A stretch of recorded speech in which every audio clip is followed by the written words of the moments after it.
Bismillahirrahmanirrahim. Assalamu alaikum, my respected and dear students. We are discussing nowadays toxicology, special toxicology. उनमें से एक नहायत ही important topic जो है वो है सेडेटिव्स एंड हिप्नोटिक्स का। Sedatives and hypnotics. तो today we are going to discuss these compounds. What are sedatives? इनको हम एंग्जियोलिटिक भी कहते हैं, anxiety relieving compounds. By definition, a compound that calms anxious and restless individuals is known as sedative. A hypnotic causes the drowsiness and facilitates sleep which is loose to normal pattern. ये loose लफनी है, which is close to normal pattern. Spell error है ये। तो sedative का है जो किसी एंक्शियस पर्सन को काम कर दे या किसी रेस्टलेस इंडिविजुअल को काम कर दे। और हिप्नोटिक्स ऐसे केमिकल या कंपाउंड्स हैं जो कि ड्रोजीनेस काज करवाते हैं और स्लीप इंड्यूस करवाते हैं, और नॉर्मल पैटर्न के करीब करीब ये स्लीप होती है। Most common sedatives are barbiturates, chloral hydrate, and benzodiazepines. Today we will discuss in detail about the barbiturates. Barbiturates क्योंकि यही ज़्यादा पूछे जाते हैं, या benzodiazepines पूछी जाती हैं या barbiturates पूछे जाते हैं। सबसे पहले आपने याद रखना है कि कैटेगरी क्या है इनकी, sedative and hypnotics.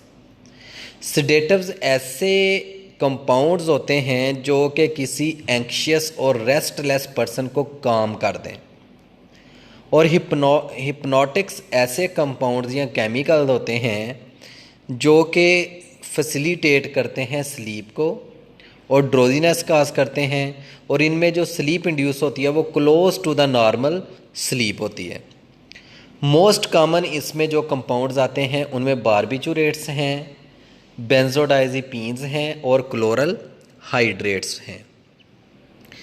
We switch to the barbiturates. Barbiturates हैं क्या? सबसे पहला क्वेश्चन तो यही आपसे पूछा जाता है कि व्हाट आर द बारबिचुरेट्स। तो these are synthetic derivatives of barbituric acid. External examiner जो लास्ट टाइम आए हुए तो वो पूछ रहे थे what are बारबिचूरेट्स।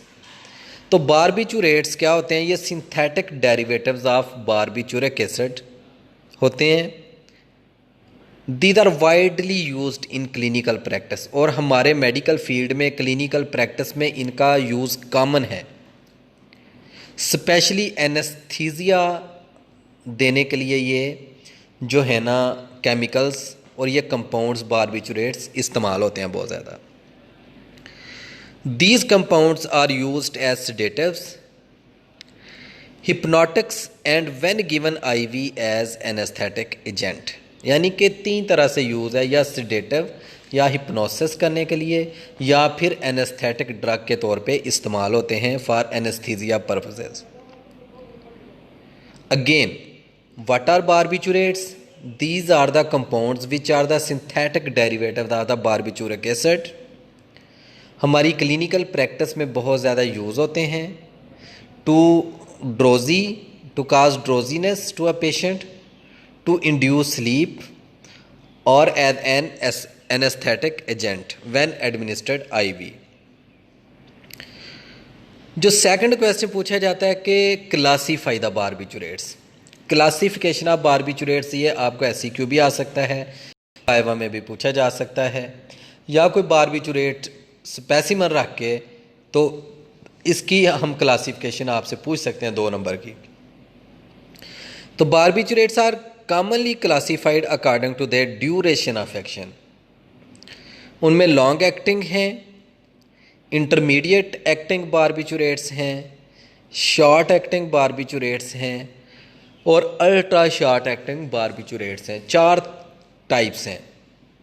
Long acting, intermediate acting, short acting और अल्ट्रा शॉर्ट एक्टिंग बारबिचुरेट्स। अब फिर पूछा जाता है कि लॉन्ग एक्टिंग की कोई एग्जांपल दे दें, इंटरमीडिएट की कोई एग्जांपल दे दें, शॉर्ट की, अल्ट्रा शॉर्ट बारबिचुरेट्स की कोई एक एक एग्जांपल दे दें। तो ये भी याद रखनी है आपने। लॉन्ग एक्टिंग बारबिचुरेट्स में आ जाते हैं बारबिटाल, मिफोबारबिटाल, फिनोबारबिटोन और प्राइमिडोन बारबिचुरेट्स। ठीक है, बारबिटाल, मिफोबारबिटोन, फिनोबारबिटोन और प्राइमिडोन बारबिचुरेट्स। एपोबारबिटोन, ब्यूटोबारबिटोन, ये सारे के सारे हैं लॉन्ग एक्टिंग। लेकिन आपने फिनोबारबिटोन, बारबिटाल, ये दो नाम याद रख लें आप बेशक। इफेक्ट इनका half an hour to 4 to 8 hours तक रहता है, यानी कि आधे घंटे से लेके 8 घंटे तक इनका इफेक्ट रहता है। और फैटल डोज इनकी है 2 to 3 ग्राम। अगर 2 to 3 ग्राम दे दें आईवी तो बंदा गया। ठीक है, that is the fatal dose.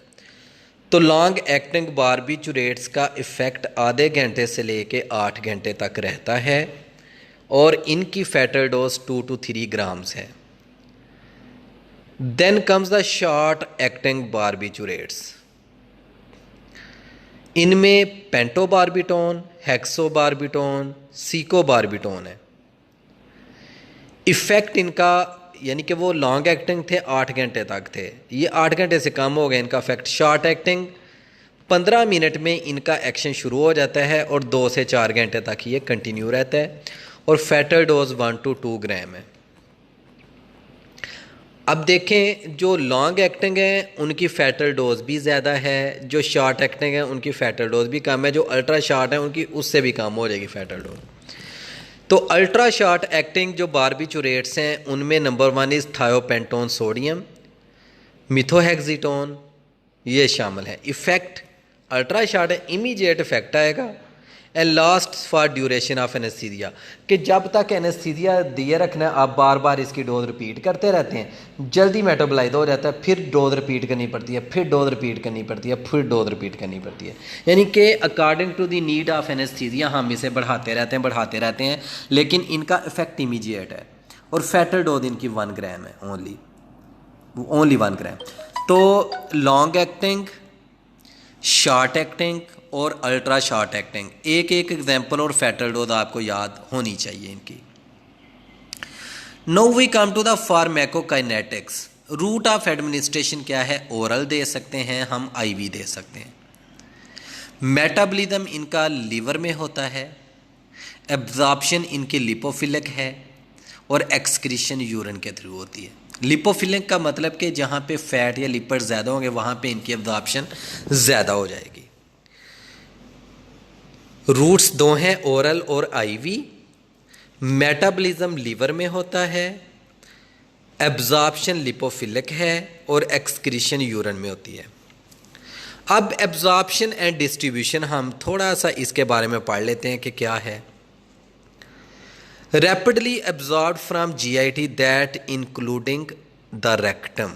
Rapidly absorb from GIT, हम पर रेक्टल भी देते हैं।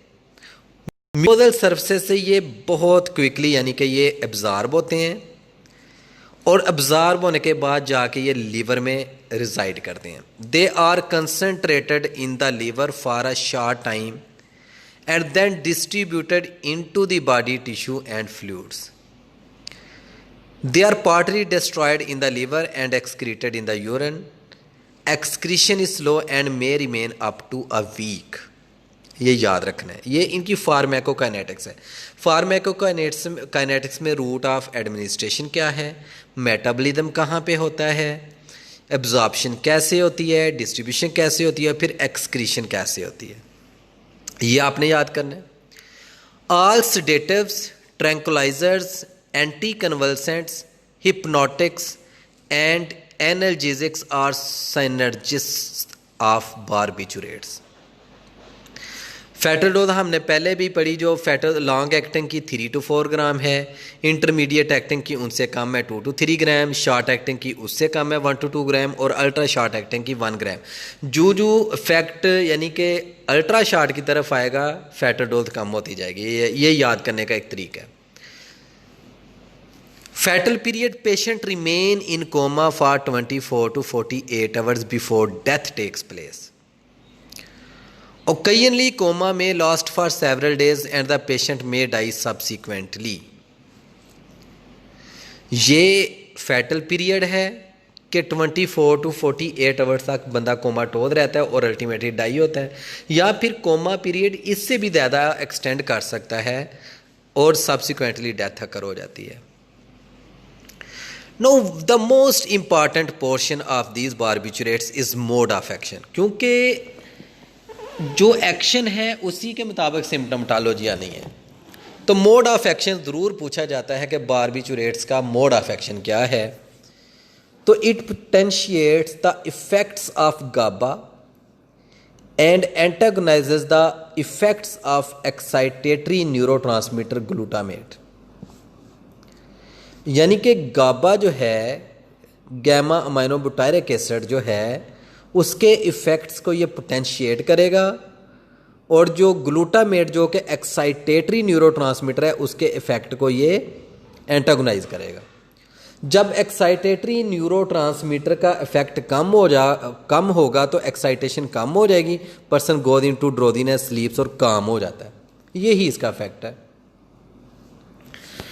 Science and symptoms ordinary cases में क्या होता है, नेचुरल स्लीप, जैसे कि बंदा सो गया है, मेंटल कन्फ्यूजन में जा सकता है। जबकि टिपिकल बारबिचुरेट पॉइजनिंग में number 1 impairment of consciousness,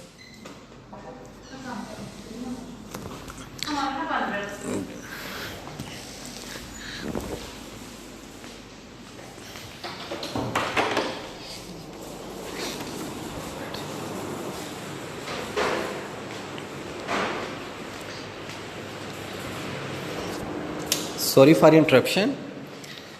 mode of action हम पढ़े थे बारबिचुरेट्स का, तो क्या है, मैंने 2 चीज़ें इसमें बताई आपको। एक तो it potentiates the action of GABA and second it antagonises the action of excitatory neurotransmitter glutamate. Signs and symptoms में ऑर्डिनरी केसेस में नेचुरल स्लीप और मेंटल कन्फ्यूजन, और टिपिकल बारबिचुरेट पॉइजनिंग में इम्पेयरमेंट ऑफ कॉन्शियसनेस आती है, respiratory depression आती है, hypotension आती है और हाइपोथर्मिया आता है। All these events when combine they lead to death of the person. एक टर्मिनोलॉजी जो बहुत ज़्यादा पूछी जाती है आपसे, व्हाट इज़ बारबिचुरेट ऑटोमेटिज्म। इसके ऊपर अगर मैं वाइवा लूँ ना तो मैं ज़रूर पूछता हूँ कि what is barbiturate automatism. This is acute barbiturate poisoning होती है। गिडीनेस, इसकी सिम्टमटोलॉजी में giddiness, ataxia and slurred speech, limbs are flexed, reflexes are lost, diplopia, pupils frequently show a hippus, alternate contraction and dilatation, cyanosed face, respiration slow, sighing and periodic हो जाती है, hypothermia, decreased gastrointestinal motility and tone, oliguria and urine contain albumin and sugar, coma and ultimately death. But what is automatism? What is automatism? तो last 1-2 slide में ऑटोमेटिज्म लिखे, मैं पहले ही आपको इसका बताता हूँ कि what is barbiturate automatism. Automatism in toxicology refers to a tendency to take a drug over and over again, forgetting each time that one has already taken the dose. यानी कि बंदा एक डोज लेता है, अगली डोज अगर उसने लेनी है अगले दिन, लेकिन वो डोज लेके भूल जाता है कि मैंने डोज ली थी कि नहीं ली थी, वो दोबारा ले लेता है। और फिर भूल जाता कि मैंने ली थी कि नहीं ली थी, वो दोबारा ले लेता है। इसी तरह ये प्रोसेस कंटिन्यू होता है और एक ही यानी कि 12-13 घंटे में ही वो मल्टीपल डोजेज ले लेता है, सिर्फ उस भूलने की वजह से कि उसने पहली डोज ली कि नहीं ली। तो जब बार बार वो डोज लेगा तो वो ओवरडोजेज हो जाएगी ना। तो ओवरडोजेज की वजह से फिर वो सारी की सारी जो मैंने सिम्टोमेटोलॉजी पढ़ाई हैं, hypotension, hypothermia, Cheyne Stokes breathing, giddiness, mental confusion, unconsciousness, coma, respiratory depression, death, ये सारी की सारी आनी शुरू। ऑटोमेटिज्म बेसिकली ये है कि एव it refers to the tendency to take a drug over and over again, forgetting each time that one has already taken the dose. This can lead to a cumulative overdose.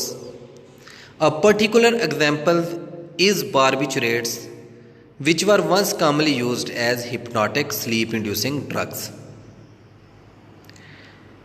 Among the current hypnotics, benzodiazepines, especially midazolam, might show marked automatism, possibly through their intrinsic anterograde amnesia effect.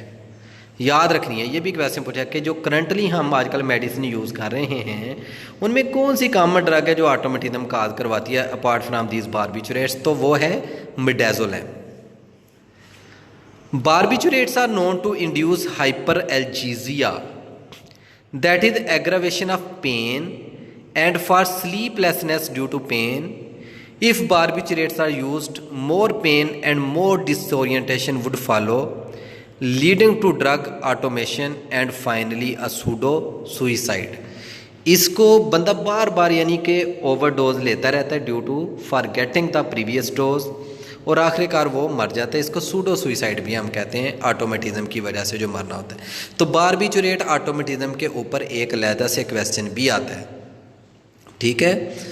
तो ऑटोमेटिज्म के जो symptoms हैं वो acute barbiturate poisoning है, giddiness, ataxia and slurred speech, stupor, limbs flexed हो जाते हैं, reflexes lost हो जाती हैं, डिप्लोपिया, फिर hypothermia, respiratory depression, coma and death ultimately.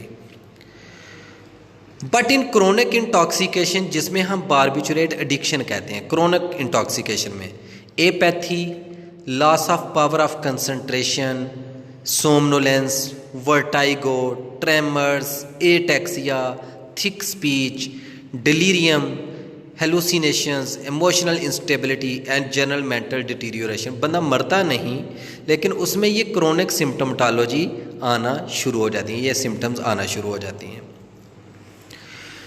Now what is the treatment of this barbiturate poisoning?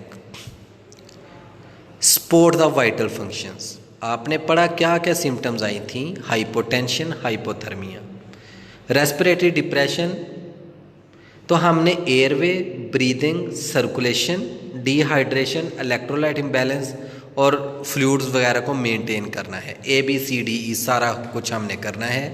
Support vital functions, consciousness को देखना है हमने, एयरवे मेंटेन करना है, ब्लड प्रेशर मेंटेन करना है, और प्रिवेंट फर्दर एब्जॉर्प्शन बाय, या तो हम इमेसिस करवाते हैं, बंदे को आर्टिफिशियल वॉमिटिंग करवाते हैं, इंड्यूस्ड वॉमिटिंग करवाते हैं, गैस्ट्रिक लवाज करते हैं। गैस्ट्रिक लवाज हम एक्टिवेटेड चारकोल से करते हैं, एंड कैथारसिस ड्रग्स यूज़ की जाती हैं, फोर्स्ड डायूरेसिस करवाई जाती है, अल्कलाइनाइजेशन ऑफ यूरिन करवाई जाती है, डायलिसिस किया जाता है, conservative management with good nursing care, psychotherapy in cases of suicide.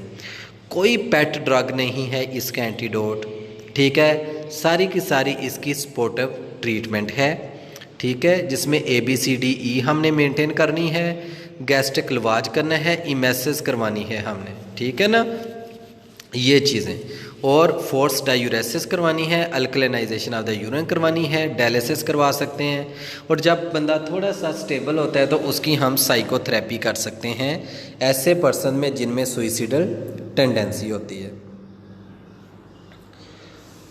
अगर बंदा मर जाए तो फिर उसके पोस्टमार्टम पे हम क्या यानी कि अपीयरेंस आ सकती है?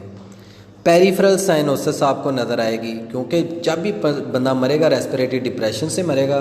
Respiration, when there is no respiration there is no gaseous exchange, and the person will ultimately go into cyanosis. तो पेरिफेरल साइनोसिस नज़र आएगी। Barbiturate blisters on dependent parts of the bodies ये नज़र आएंगे आपको। फ्रॉथ में be seen at mouth and nose. और अगर किसी कैप्सूल में यानी कि रैप करके वो मेडिसिन बारबिचुरेट्स लिए हैं तो उस कैप्सूल का रेजिडुअल कैप्सूल और पाउडर इन द स्टमक हमें मिल सकता है। एरोजन एंड कंजेशन में be seen in stomach and intestine. Kidneys में show degeneration of convoluted tubules. Other organs may be intensely congested and may be almost black. Multiple punctate hemorrhages in the white matter of the brain are noted. Right side of the heart is dilated, filled with blood and shows hemorrhages on the surfaces. The brain should be preserved for chemical analysis in addition to stomach, liver, kidney, blood and urine. देखें सारे chemical analysis के लिए routine में सारे sample लेने हैं, लेकिन जो सेडेटिव हिप्नोटिक्स या सोमनीफेरस या सेंट्रल नर्वस सिस्टम पे एक्ट करने वाले पायदान ना उनमें हमने ब्रेन टिश्यू स्पेशली प्रिजर्व करना होता है।